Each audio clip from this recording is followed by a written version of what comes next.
As through the prayers in the paper. Order number 1, administration of oath. Order number 2, communication from order number 3, messages. Order number 4, petitions. Order number 5, papers. I beg to lay the following papers on the table of the County Assembly to date 5th March 2025. 1. County Fiscal Strategy Paper 2025-2026. 2. County Revenue Fund Quarterly Report and Financial Statements for the period ended 31st December 2024. 3. Receiver of Revenue Quarterly Report and Financial Statement for the period ended 31st December 2024. 4. Consolidated Quarterly Reports and Financial Statement for the period ended December 2024. And 5. The County Assembly Legislative Calendar 2025. I beg to lay, Mr. Speaker. Kindly proceed.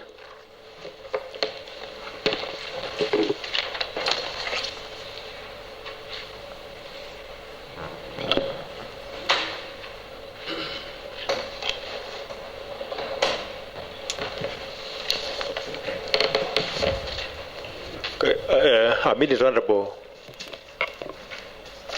I'll give you time, Honorable Anne. The papers which have been laid by Honorable Bol Kirui included County Fiscal Strategy Paper 205-206, according to BMM Act, Section 117. Budget and Operation Committee is given 14 days to expedite on the report. So that paper I committed to Committee on Budget and Appropriation Committee. County Revenue Fund Quarterly Report and Financial Statements for the period ended at 1st December 2024. I commit these to Finance and Economic Planning Committee, and to also expedite and report to these hours within 30 days. Receive of Revenue Quarterly Report and Financial Statement for the period ended at 1st December 2024, also committed to Finance and Economic Planning. You have 30 days still to report to this assembly with the report. And lastly, Consolidated Quarterly Report and Financial Statement for the period ended at December 2024, also committed to Finance and Economic Planning. And still you are given 30 days to expedite on the same. Thank you. Honorable Anne, kindly take the floor. Thank you, Mr. Speaker. Honourable Speaker, I beg to lay the following paper on the table of the Assembly today, Wednesday, 5th March 2025.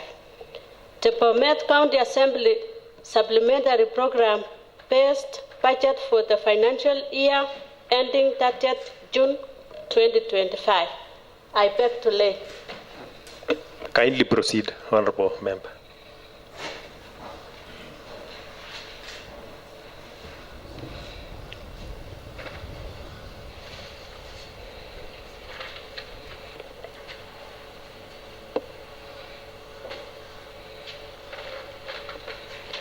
Okay, thank you. The paper which has just been laid by Honorable Anne is committed to Committee on Budget and Appropriation Committee, and to report back within 14 days. I believe the chair's concern are within the chambers. Chair Budget or any member. Okay, get informed, Honorable Member. Yeah, so that you work on these papers within 14 days. Yeah, both the County Fiscal Strategy Paper and County Assembly Supplementary Budget. Chair Finance and Economic Planning.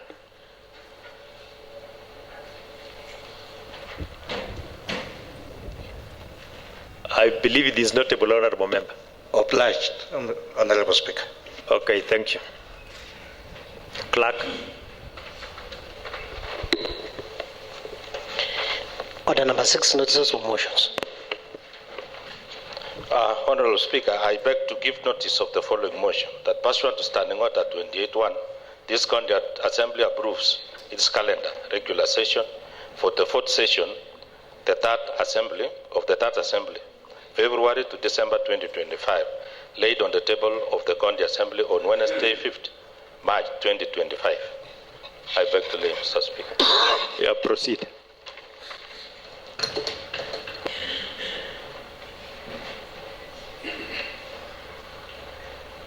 Clerk. Order number 7, questions and statements.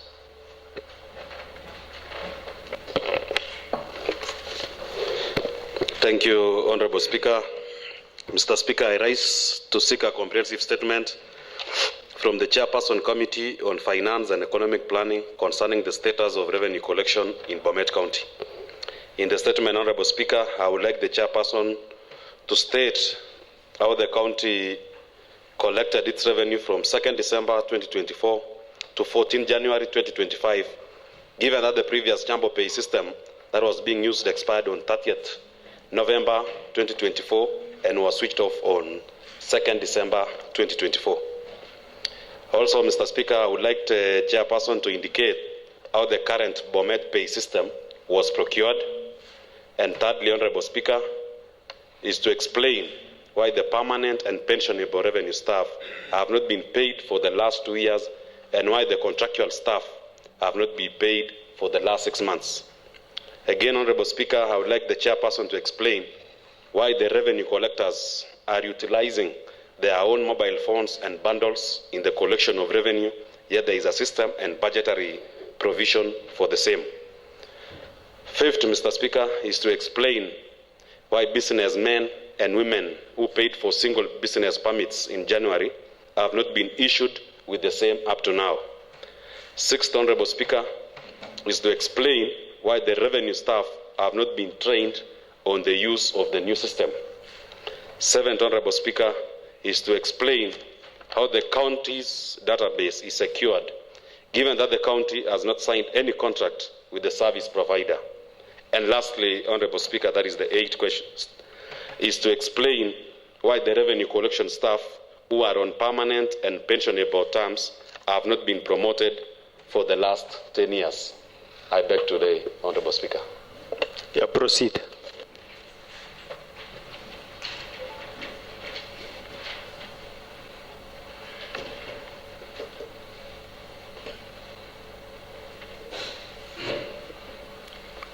I keep the committee in question 30 days to expedite on the report. Obliged, Honorable Speaker. Yeah, thank you, Honorable Member. Honorable Josephat. Speaker, I'm seeking a statement from the chairperson of the Committee on Trade, Tourism and Cooperatives concerning the implementation of the BOMET County Enterprise Fund, which was intended to provide financial support to local traders to boost their businesses as stipulated in Section 9 of the BOMET County Enterprise Fund Act 2019. And specifically, the chairperson should address the following concerns. One, what is impeding the department from prioritizing the implementation of the BOMET County Enterprise Fund? Two, why has the department failed to provide the necessary budgetary allocation towards the implementation of the fund? And lastly, what plans the department have to ensure that the fund is implemented and benefits the county traders? I beg to table. Yeah, kindly proceed.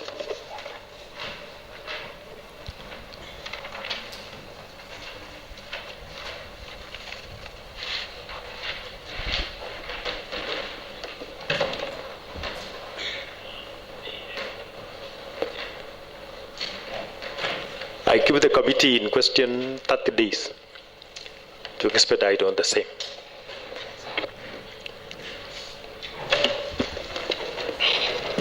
Honorable Peter, kindly proceed. Thank you, Honorable Speaker. This is the response on the Honorable Tansel request on expenditure report for the County Legal Office.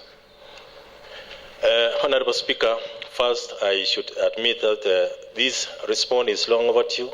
This was occasioned by the change on the CEC member for Administration, Public Service, Devolution and Special Programs. Admitted, and I regret the inconvenience. Honorable Speaker, the seeker of the statement, Honorable Danson, wanted the expenditure report for the County Legal Office for the financial year 2023-2024 and the first quarter of the 2024-2025. To the above, as the chair for the Committee on Administration, Legal Affairs and Citizen Engagement, I aver the following response: that the office of the County Attorney was established under the provisions of the Office of the County Attorney of 2020, which is an act of Parliament to establish the office of the County Attorney, provide for the functions and powers of the County Attorney, provides the discharge of duties and exercise of powers of the County Attorney, and for connected purposes. Section 4 of the Act specifically provides for the Office of the County Attorney, the County Solicitor, and such other number of county legal counsels as the County Attorney may, in consultation with the County Public Service Board, consider necessary. Honorable Speaker, during the financial year 2023-2024, the Office of the County Attorney received an allocation of 11 million. This expenditure was in part towards payment of legal fees and court awards, as hereunder. Description. We have the description there, the amount and remarks. Mutai Kipkemoy and CO Advocates, Court Awards. That was 2,000. The amount is 2,700. Processes, but not paid. Gordon Ogola, Kipkoech Advocates, legal fee for Nyeri Court of Appeal, case number 27, number 28, and number 29 of 2018. This was 2,200,000, and it was paid. Mwamuye Msungu Solomon, MMS Advocates, legal fees for BOMET HCC petition number 1 of 2019. This was 2,552,000, and it was paid. The total amount that was paid was 59,200. Honorable Speaker, consequently, the expenditure of the first quarter of 2024-2025 went into payment of 5 million as payment of Betty Mwenezi and Associates Court Awards in ICC, petition number 1 of 2019, which is a part payment, and therefore there is a balance of 4 million. Honorable Speaker, having made this submission, therefore I beg to table the response.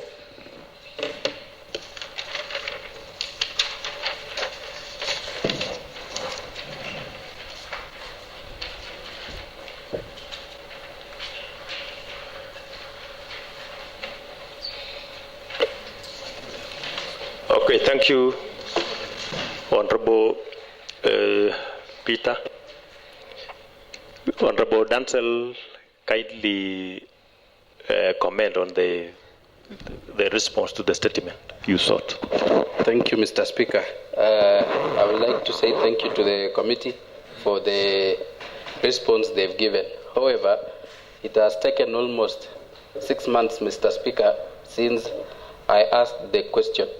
And to seek clarification, Mr. Speaker, or your guidance, there are pertinent issues that Honorable Victor just tabled, asked some questions, and Honorable J.K.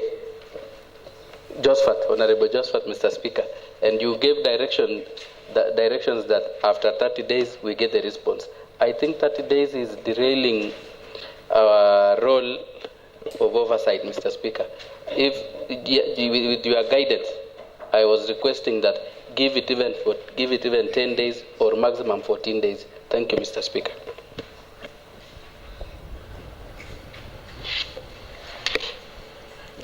Okay, thank you. The committee, the chairperson for the committee, which Honorable Josephat sought the question, kindly responds on the 30 days you were given.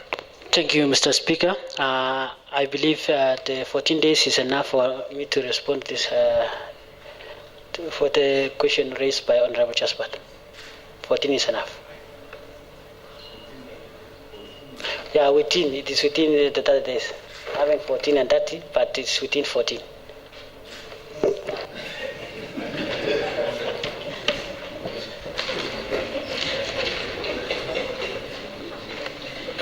Honorable Ernest.